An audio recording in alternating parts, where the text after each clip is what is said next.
അസീസല്ലത്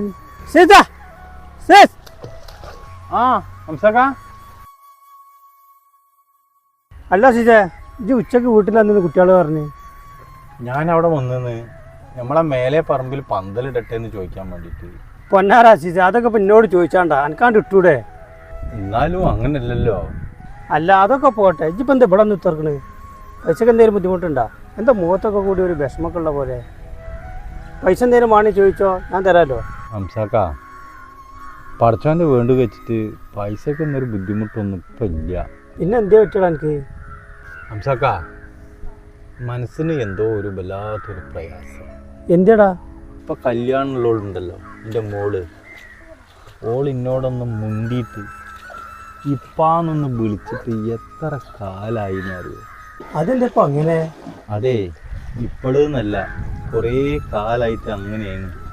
ഞാൻ എങ്ങനെ എൻ്റെ കുട്ടീനെ വളർത്തിയതെന്ന് നിങ്ങൾക്കറിയില്ലേ?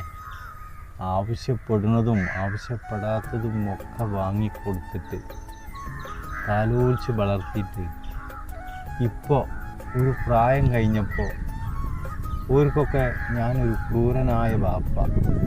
അതിപ്പോൾ എൻ്റെ ഇത്ര ക്രൂരത കാട്ടിയത്? നിങ്ങൾക്ക് കേൾക്കണ?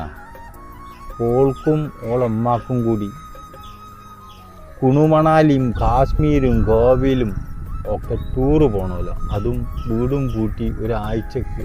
എനിക്ക് ആകെ ഒരു ഞായറാഴ്ചയല്ലേ ലീവുള്ളൂ. അതുകൊണ്ടല്ലേ അത്യാവശ്യം കുഴപ്പമില്ലാത്തൊരു വീടും ഉണ്ടാക്കാൻ പറ്റി. പിന്നെ ഓളെ കെട്ടിക്കാനുള്ള പൈസക്ക് ഒരാളെടുത്തുന്ന ഒരു ഉറുപ്പ കടം വാങ്ങേണ്ടി വന്നിട്ടില്ല. ഇതൊക്കെ എങ്ങനെ നമ്മൾ ഉണ്ടാക്കിയത് എന്നുള്ളത് ഓർക്കറിയോ?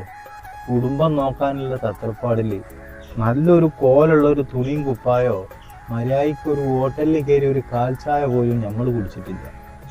പിന്നെ ഓര് പറയുമ്പോൾ ഓർക്ക് വേണ്ട ഫാസ്റ്റ് ഫുഡുകൾ, മന്തിയും അൽഫാമും ഇതൊക്കെ നമ്മൾ വാങ്ങിക്കൊടുക്കുന്നുണ്ട്.